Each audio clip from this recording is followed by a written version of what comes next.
বন্ধুরা, ফেব্রুয়ারির শেষ রাত আফগানিস্তানের পূর্বাঞ্চলীয় প্রদেশ পাকটিয়া, খোস্ত এবং নানগারহারের আকাশে হঠাৎ গর্জে উঠল পাকিস্তানি F-16 যুদ্ধবিমানের ইঞ্জিন। মাটিতে বিস্ফোরণের আলোয় একের পর এক তালেবান ঘাঁটি ধ্বংস হয়ে যাচ্ছিল। কাবুল, কান্দাহার আর পেশাওয়ারের খবরের চ্যানেলগুলোতে একই সঙ্গে সতর্কতা জারি হয়ে গেল। পাকিস্তানের প্রতিরক্ষা মন্ত্রী খাজা মোহাম্মদ আসিফ স্পষ্ট ভাষায় ঘোষণা করলেন, আমাদের ধৈর্যের পেয়ালা উপচে গেছে, এখন তালেবানের সঙ্গে আমাদের খোলা যুদ্ধ শুরু হয়েছে। 2026 সালের 26 ফেব্রুয়ারি রাত থেকে 27 ফেব্রুয়ারি ভোর পর্যন্ত পাকিস্তান আফগান তালেবানের বিরুদ্ধে অপারেশন গাজাব লিল হক নামে বিমান ও স্থল অভিযান শুরু করে। এটি আর সীমান্তে সাধারণ সংঘর্ষ নয়, এটি দুই প্রতিবেশীর মধ্যে পূর্ণাঙ্গ খোলা যুদ্ধের সূচনা। কিন্তু কিভাবে একসময়ের মিত্র পাকিস্তান আর আফগান তালেবান আজ একে অপরের শত্রুতে পরিণত হলো? কোন ঘটনাগুলো এই যুদ্ধকে অনিবার্য করে তুলল? আজকের এই ভিডিওতে আমরা প্রতিটি তারিখ, প্রতিটি প্রদেশ, প্রতিটি নাম এবং প্রতিটি সিদ্ধান্তের পেছনের গল্প খুঁটিয়ে দেখব। এই যুদ্ধ শুধু পাকিস্তান আর আফগানিস্তানের নয়,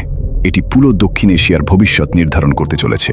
এই যুদ্ধের শুরু হয়েছিল কয়েক সপ্তাহ আগে, কিন্তু তার পেছনে রয়েছে দশকের পর দশকের জটিল ইতিহাস। 2021 সালের 15 আগস্ট যখন আফগান তালেবান কাবুল দখল করে আফগানিস্তানের নিয়ন্ত্রণ নেয়, তখন পাকিস্তানের অনেক সামরিক ও রাজনৈতিক নেতা এটিকে তাদের দীর্ঘদিনের কৌশলগত সাফল্য হিসেবে দেখেছিলেন। পাকিস্তান সামরিক গোয়েন্দা সংস্থা ISI দীর্ঘ 30 বছর ধরে আফগান তালেবানকে অস্ত্র, অর্থ এবং রাজনৈতিক সমর্থন দিয়ে এসেছে। উদ্দেশ্য ছিল একটি অনুকূল সরকার কাবুলে বসানো, যাতে আফগানিস্তানে ভারতের প্রভাব একেবারে শূন্য হয়ে যায় এবং পাকিস্তানের পশ্চিম সীমান্ত নিরাপদ থাকে। কিন্তু 2021-এর পর পরিস্থিতি দ্রুত পাল্টে যায়। আফগান তালেবান ক্ষমতায় আসার পর তেহরিকি তালেবান পাকিস্তান, সংক্ষেপে TTP, যারা পাকিস্তান রাষ্ট্রের বিরুদ্ধে লড়াই করে ইসলামী শরিয়া ভিত্তিক রাষ্ট্র প্রতিষ্ঠা করতে চায়, তারা আফগানিস্তানের মাটিতে নিরাপদ আশ্রয় পেতে শুরু করে। TTPর বর্তমান নেতা নূর ওয়ালি মেহসুদ এবং তার সহযোগীরা আফগানিস্তানের পূর্বাঞ্চলীয় প্রদেশগুলোতে, বিশেষ করে খোস্ত, পাকটিয়া এবং নানগারহারে ঘাঁটি গড়ে তোলে। 2022 সাল থেকে TTP পাকিস্তানের অভ্যন্তরে হামলা বাড়িয়ে দেয়। তারা খাইবার পাখতুনখোয়া প্রদেশের বিভিন্ন জেলায়, বিশেষ করে ওয়াজিরিস্তান, সোয়াত এবং বাজাউরে পাকিস্তানি সেনাবাহিনী ও পুলিশের উপর আক্রমণ শুরু করে। 2023 সালের জানুয়ারিতে পেশাওয়ারের একটি মসজিদে TTPর আত্মঘাতী হামলায় 101 জন নিহত হয়, যার মধ্যে অনেকেই পাকিস্তানি সেনাবাহিনীর কর্মকর্তা ও সৈনিক ছিলেন। পাকিস্তান বারবার আফগান তালেবান সরকারের কাছে TTPর বিরুদ্ধে ব্যবস্থা নেওয়ার দাবি জানায়, কিন্তু কাবুলের তালেবান নেতৃত্ব, বিশেষ করে সুপ্রিম লিডার হিবাতুল্লাহ আখুন্দজাদা এবং তার ঘনিষ্ঠ সহযোগী সেরাজউদ্দিন হাক্কানি এই দাবি প্রত্যাখ্যান করেন। তারা TTPকে আফগান ভাই হিসেবে দেখতেন এবং বলতেন যে এটি পাকিস্তানের অভ্যন্তরীণ বিষয়। 2024 সালের মাঝামাঝি থেকে পরিস্থিতি আরও উত্তপ্ত হয়। TTP পাকিস্তানের সীমান্তবর্তী জেলাগুলোতে আরও বড় বড় হামলা চালাতে থাকে। পাকিস্তানি সেনাবাহিনী কয়েকবার সীমান্ত অতিক্রম করে সীমিত অভিযান চালায়, কিন্তু তালেবান সরকার এতে তীব্র প্রতিবাদ জানায়। এভাবে ধীরে ধীরে দুই পক্ষের মধ্যে বিশ্বাসের ঘাটতি বাড়তে থাকে। একসময়ের মিত্র এখন পরস্পরকে অবিশ্বাস করতে শুরু করে। 2025 সালের শুরু থেকে পরিস্থিতি আরও খারাপের দিকে মোড় নেয়। TTP পাকিস্তানের ভেতরে তার হামলার তীব্রতা বাড়িয়ে দেয়। 2025 সালের মার্চ মাসে খাইবার পাখতুনখোয়া প্রদেশের বাজাউর জেলায় একটি বড় সেনা চেকপোস্টে TTPর আক্রমণে 23 জন পাকিস্তানি সৈনিক নিহত হয়। এরপর এপ্রিল মাসে পেশাওয়ারের কাছে একটি সামরিক কনভয়ে আত্মঘাতী বোমা হামলায় আরও 17 জন প্রাণ হারায়। পাকিস্তানের সেনাবাহিনী প্রধান জেনারেল আসিম মুনির এবং প্রধানমন্ত্রী শেহবাজ শরীফের নেতৃত্বে জাতীয় নিরাপত্তা কমিটির জরুরি বৈঠক ডাকা হয়। বৈঠকে সিদ্ধান্ত হয় যে আফগান তালেবান সরকার যদি TTPর বিরুদ্ধে কোনো ব্যবস্থা না নেয়, তাহলে পাকিস্তান নিজেই প্রয়োজনীয় পদক্ষেপ নেবে। 2025 সালের জুন মাসে পাকিস্তান আফগানিস্তানের সাথে কূটনৈতিক সম্পর্ক আরও খারাপ করে। ইসলামাবাদ থেকে কাবুলে নিযুক্ত পাকিস্তানি রাষ্ট্রদূতকে ফিরিয়ে আনা হয়। একই সময়ে আফগানিস্তানের সীমান্তবর্তী এলাকায় পাকিস্তানি সেনাবাহিনী বড় আকারের সেনা সমাবেশ শুরু করে। খাইবার পাখতুনখোয়া এবং বেলুচিস্তান প্রদেশের সীমান্ত এলাকায় অতিরিক্ত সৈন্য মোতায়েন করা হয়। তালেবান সরকারের পক্ষ থেকে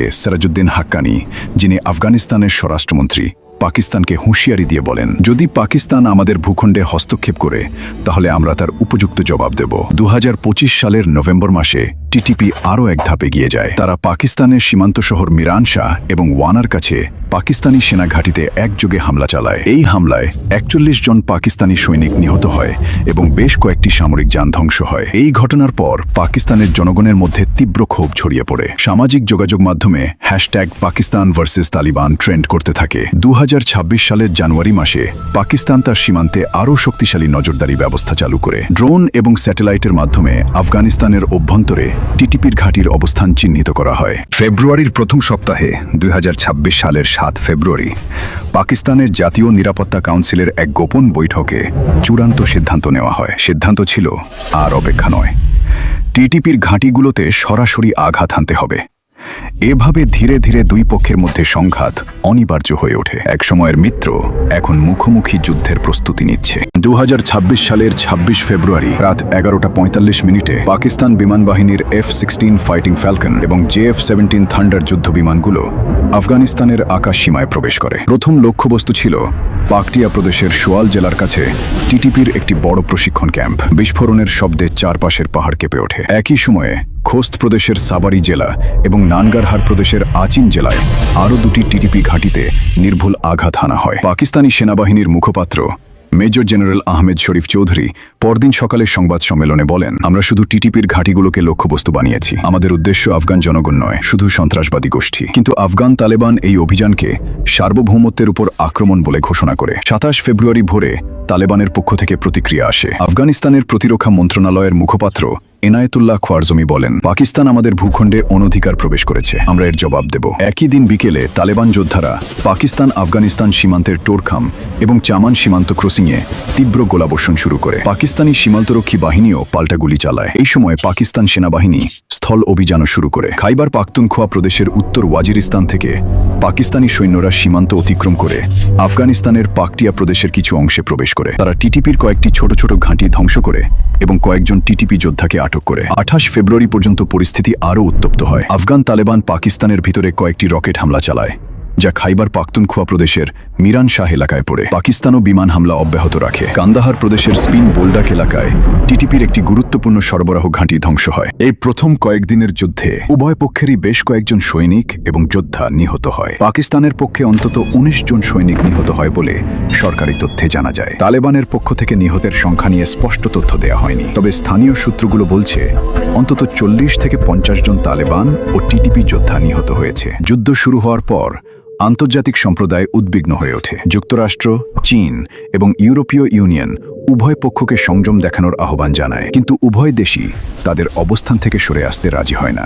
যুদ্ধ শুরু হওয়ার এক সপ্তাহের মাথায় 2026 সালের 5 মার্চ পাকিস্তান তার অভিযানের পরিধি আরও বাড়িয়ে দেয়। পাকিস্তান বিমান বাহিনী আফগানিস্তানের পূর্বাঞ্চলের আরও গভীরে হামলা চালায়। নানগারহার প্রদেশের জালালাবাদ শহরের কাছে টিটিপির একটি বড় লজিস্টিক্স কেন্দ্র ধ্বংস করা হয়। একই দিন খোস্ত প্রদেশের মূল শহর খোস্তের উপকণ্ঠে তালেবানের একটি অস্ত্রাগারে নির্ভুল আঘাত হানা হয়। পাকিস্তানি সেনাবাহিনী স্থলপথেও অগ্রসর হয়। উত্তর ওয়াজিরিস্তান থেকে পাকিস্তানি সৈন্যরা আফগানিস্তানের পাকটিয়া প্রদেশের গার্দেজ শহরের কাছাকাছি এলাকায় প্রবেশ করে। সেখানে তারা টিটিপির কয়েকটি ছোট ছোট গ্রুপের সঙ্গে সরাসরি সংঘর্ষে জড়িয়ে পড়ে। এই সংঘর্ষে পাকিস্তানের পক্ষে আরও 11 জন সৈনিক নিহত হয়। তালেবানের পক্ষ থেকে দাবি করা হয় যে তারা পাকিস্তানি বাহিনীকে পিছু হটিয়ে দিয়েছে। এদিকে আফগান তালেবানও পাল্টা আক্রমণ শুরু করে। 7 মার্চ তারা পাকিস্তানের চামান সীমান্তের কাছে স্পিন বোল্ডাক এলাকায় রকেট হামলা চালায়। এতে পাকিস্তানের বেশ কয়েকটি সীমান্ত পোস্ট ক্ষতিগ্রস্ত হয়। একই সময়ে টিটিপি যোদ্ধারা পাকিস্তানের অভ্যন্তরে খাইবার পাখতুনখোয়া প্রদেশের সোয়াদ জেলায় একটি পুলিশ স্টেশনে আক্রমণ করে। এই হামলায় 9 জন পুলিশ সদস্য নিহত হয়। পাকিস্তানের জনগণের মধ্যে ক্ষোভ বাড়তে থাকে। ইসলামাবাদ,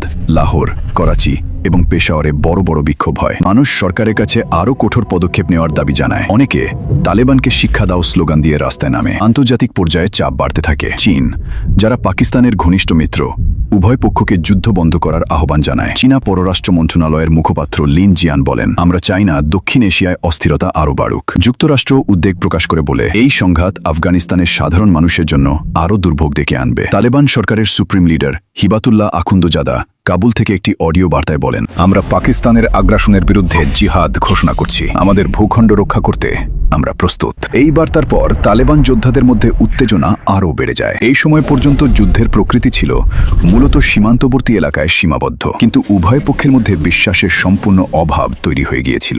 কেউই পিছু হটতে রাজি ছিল না। মার্চ মাসের মাঝামাঝি সময়ে 2026 সালের 12 মার্চ পাকিস্তান তার অভিযানকে আরও তীব্র করে। পাকিস্তান বিমান বাহিনী আফগানিস্তানের লোগার প্রদেশের পুলি আলম এলাকায় টিটিপির একটি গুরুত্বপূর্ণ কমান্ড সেন্টারে হামলা চালায়। এই হামলায় টিটিপির কয়েকজন উচ্চপদস্থ নেতা নিহত হওয়ার খবর আসে, যদিও তালেবান সরকার এটি অস্বীকার করে। একই সময়ে পাকিস্তানি স্থলবাহিনী আফগানিস্তানের পাকটিয়া প্রদেশের আরও গভীরে অগ্রসর হয়। তারা গার্দেজ শহরের দক্ষিণাঞ্চলে টিটিপির কয়েকটি ছোট গ্রুপকে ঘিরে ফেলে এবং তাদের সঙ্গে তীব্র গুলি বিনিময় হয়। এই সংঘর্ষে পাকিস্তানের পক্ষে আরও 7 জন সৈনিক নিহত হয়। তালেবান যোদ্ধারা পাকিস্তানি বাহিনীর উপর রকেট ও মর্টার হামলা চালিয়ে প্রতিরোধ গড়ে তোলে। 15 মার্চের মধ্যে যুদ্ধের ধরন পাল্টে যায়। আফগান তালেবান পাকিস্তানের অভ্যন্তরে আরও বড় আকারের হামলা শুরু করে। টিটিপির সঙ্গে মিলে তারা খাইবার পাখতুনখোয়া প্রদেশের বাজাউর এবং মোহমান জেলায় একযোগে আক্রমণ চালায়। এতে পাকিস্তানি সেনা ও বেসামরিক লোকজনের মধ্যে বেশ কয়েকজন প্রাণ হারায়। পেশাওয়ার শহরের উপকণ্ঠেও ছোট ছোট হামলার খবর আসতে থাকে। পাকিস্তান সরকার এই পরিস্থিতিতে জরুরি অবস্থা ঘোষণা করে খাইবার পাখতুনখোয়া এবং বেলুচিস্তান প্রদেশের সীমান্তবর্তী জেলাগুলোতে সেনাবাহিনীকে আরও বেশি ক্ষমতা দেওয়া হয়। প্রধানমন্ত্রী শেহবাজ শরীফ জাতির উদ্দেশ্যে ভাষণ দিয়ে বলেন, আমরা আমাদের দেশের সার্বভৌমত্ব রক্ষা করব। যতদিন টিটিপি আফগান মাটিতে নিরাপদ থাকবে ততদিন আমাদের অভিযান চলবে। এদিকে আফগানিস্তানের অভ্যন্তরে তালেবান যোদ্ধাদের সংখ্যা বাড়তে থাকে। অনেক সাধারণ আফগান যুবক তালেবানের ডাকে সাড়া দিয়ে যুদ্ধে যোগ দেয়। কাবুল, কান্দাহার এবং হেরাত থেকে যোদ্ধারা পূর্বাঞ্চলের দিকে যেতে শুরু করে। যুদ্ধের কারণে সীমান্ত এলাকায় মানবিক সংকট দেখা দেয়। হাজার হাজার আফগান পরিবার তাদের বাড়িঘর ছেড়ে পাকিস্তানের দিকে পালিয়ে আসতে থাকে। পাকিস্তানের চামান এবং টোরখাম সীমান্ত দিয়ে প্রতিদিন শত শত শরণার্থী প্রবেশ করতে থাকে। আন্তর্জাতিক সাহায্য সংস্থাগুলো উদ্বেগ প্রকাশ করে বলে, এই সংঘাত যদি আরও দীর্ঘায়িত হয় তাহলে লাখ লাখ মানুষ ক্ষুধা এবং আশ্রয়হীনতার শিকার হবে। এই সময় পর্যন্ত যুদ্ধে উভয় পক্ষের মোট নিহতের সংখ্যা 2 শতাধিক ছাড়িয়ে যায়। পাকিস্তানের পক্ষে প্রায় 60 জনের বেশি সৈনিক এবং বেসামরিক লোক নিহত হয়। তালেবান ও টিটিপির পক্ষে নিহতের সংখ্যা আরও বেশি বলে অনুমান করা হয়।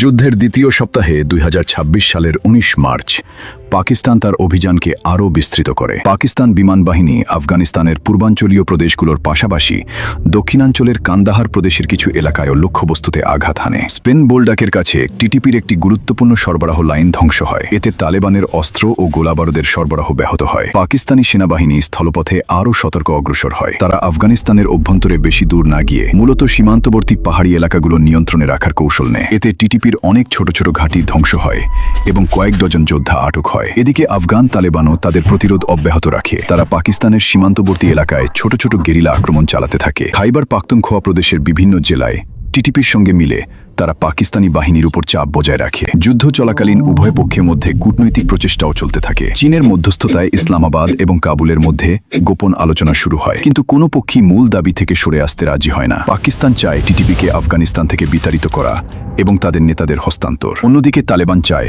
পাকিস্তান তাদের ভূখণ্ড থেকে সৈন্য সরিয়ে নিক এবং আর কোনো হামলা না চালাক। যুদ্ধের কারণে আফগানিস্তানের সাধারণ মানুষের দুর্ভোগ বেড়ে যায়। হাজার হাজার পরিবার তাদের বাড়িঘর ছেড়ে পালিয়ে যায়। খাদ্য, ওষুধ এবং জ্বালানির সংকট দেখা দেয়। পাকিস্তানের সীমান্তবর্তী শরণার্থী শিবিরগুলোতে মানুষের ভিড় বাড়তে থাকে। এই খোলা যুদ্ধ পাকিস্তান এবং আফগান তালেবানের মধ্যে দীর্ঘদিনের জটিল সম্পর্কের একটি নতুন অধ্যায়। একসময় যারা একে অপরকে সমর্থন করত, আজ তারাই একে অপরের বিরুদ্ধে লড়াই করছে। এই সংঘাত শুধু 2 দেশের নয়, পুরো দক্ষিণ এশিয়ার শান্তি ও স্থিতিশীলতাকে প্রভাবিত করছে। যুদ্ধ এখনো চলছে। ভবিষ্যতে কি হয় তা সময়ই বলে দেবে। কিন্তু একটি কথা স্পষ্ট, এই যুদ্ধের ফলে 2 প্রতিবেশীর মধ্যে বিশ্বাসের যে ঘাটতি তৈরি হয়েছে তা সহজে পূরণ হওয়ার নয়।